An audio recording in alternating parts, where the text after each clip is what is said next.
In this video, we are going to talk more about how C# represents the Boolean true and false values. We've already seen that fair amount here and there throughout this course. We're also going to talk in more detail about how we can create logical expressions and how the C# language understands them. Before we get into that, a quick fun fact here. Booleans were named after George Boole. You'll note that the bool type has no E on the end. This is yet another example of the traditional tendency of language designers to remove unnecessary characters from things to shorten them up. I always thought that's kind of a shame. But anyway, George Boole was a mathematical logician, born and died in the 1800s.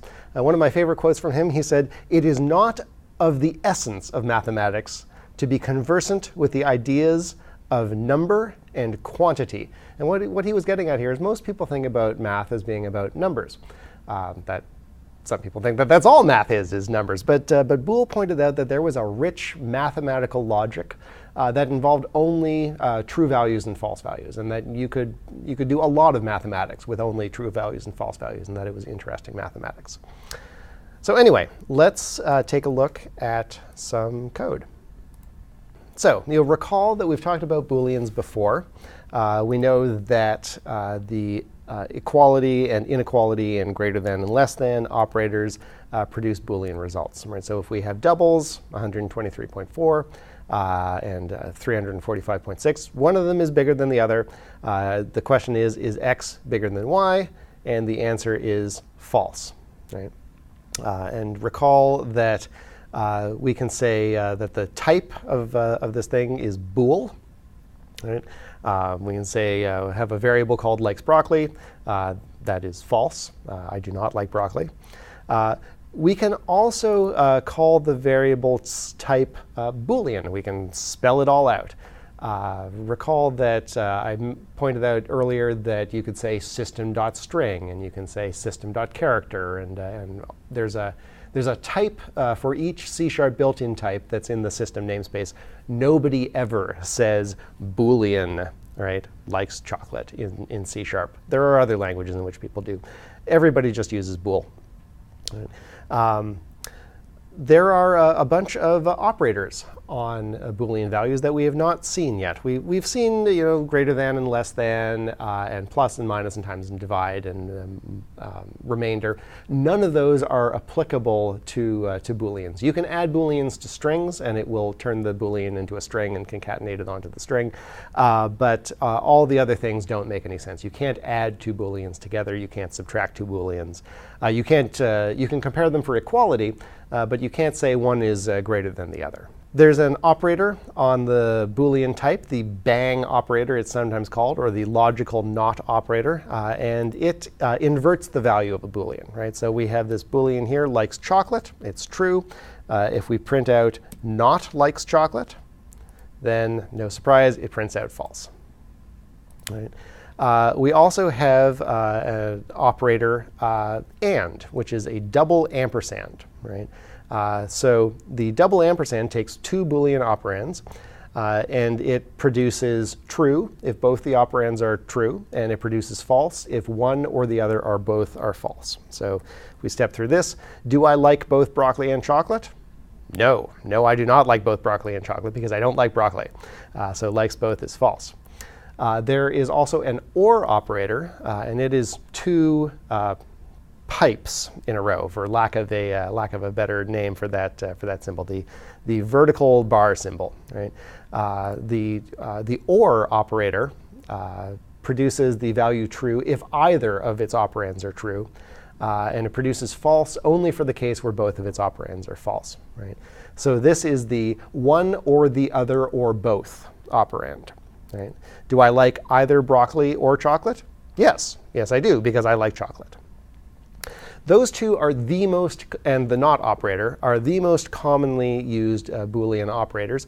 There is another Boolean operator that is very rarely used, but I felt I should point it out anyway, and that is the XOR, or exclusive OR operator. And it is true if exactly one operand is true and false otherwise. So if both operands are false, it's false. If both operands are true, it's true. If one is false and the other is true, then it's true. So this is the one or the other but not both operator. So do I like exactly one of broccoli and chocolate? Why, yes, I do. That's true. All right. Well, what if it's complicated? Let's go back to the whiteboard, and we'll take a look at this complicated expression here, right? But before I do that, recall that we talked a while back about expressions of the form 30 minus 10 plus 20 times 4, and how we would parenthesize those. We start by parenthesizing the thing that's in the highest precedence operator, the multiplication operator. Now all the operators that are left are of equal precedence, so we go left to right. The subtraction gets done first, and then the addition gets done. Right? Well, similarly, we have rules for how we parenthesize Boolean expressions. And I've got them summed up on this handy slide here. Right? So C# introduces parentheses as follows. First, it parenthesizes the logical not. Right? That's the highest precedence.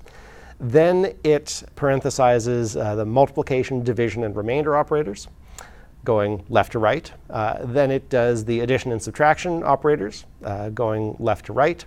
Then it does the less than and greater than operators, and the less than or equal to and greater than or equal to operators.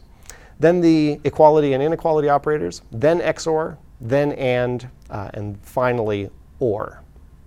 All right. So let's take a look at a complicated expression here. Right? If we go back to the whiteboard, we have not likes chocolate, or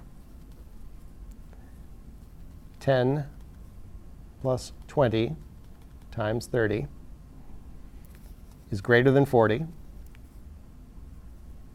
and not likes broccoli.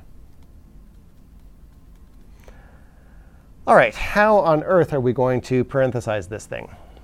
Well, we know that the not operator was the highest precedence, right? So it gets its parentheses first.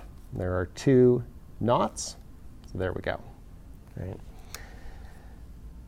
Then we know that the next highest precedence operator on this thing was the multiplication. Right? So we do the multiplication next.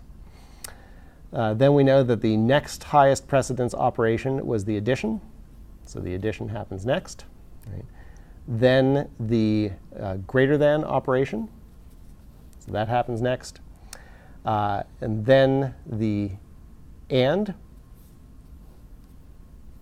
finally the or. Right? So this is how C# would parenthesize this incredibly complicated expression. All right, if we run this thing, we find out that this complicated expression is true. Well, why is that? Right? Let's try to break this down in the code here. Right? We know that 20 times 30 is going to be done first. Right? So logically, that's 600. Right? We know that the addition is going to be done next. So that's 610. Right? We know that 610 is greater than 40. Right? So that's going to be true. Right? We know that likes chocolate is true, so therefore not likes chocolate is false. We know that likes broccoli is false, so this is going to be true. And now we have true and true. We know that the and is done before the or. So this is going to be false or true. And so this is going to be true in the end.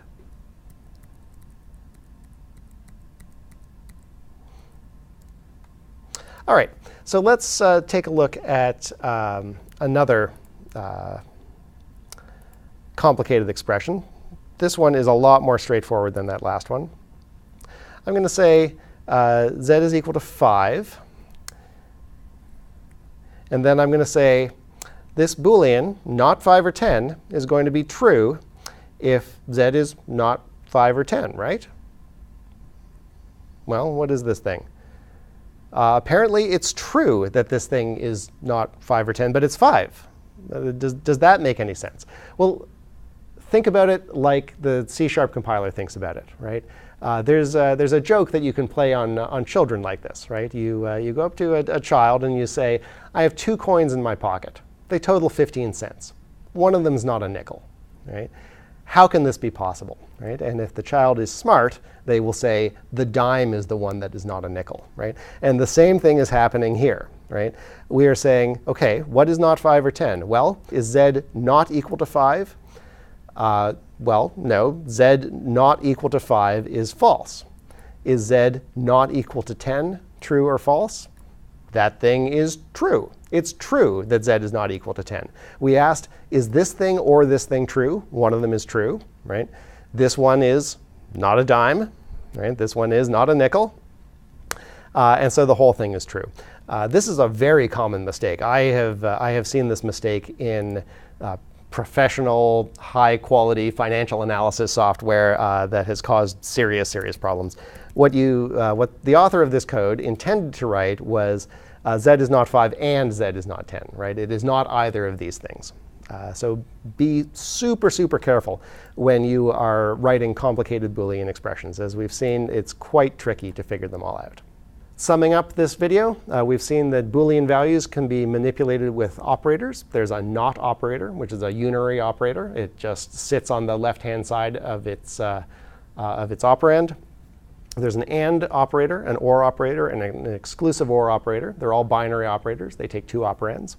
And they return true if A and B are true. They return true if A or B is true. And then the last one returns true if A is true and B is false, or B is true and A is false. Exactly one of them is true. And like I said, again, I just want to emphasize, be super careful when you are trying to translate your intentions into Boolean logic. It is so easy to mess this up.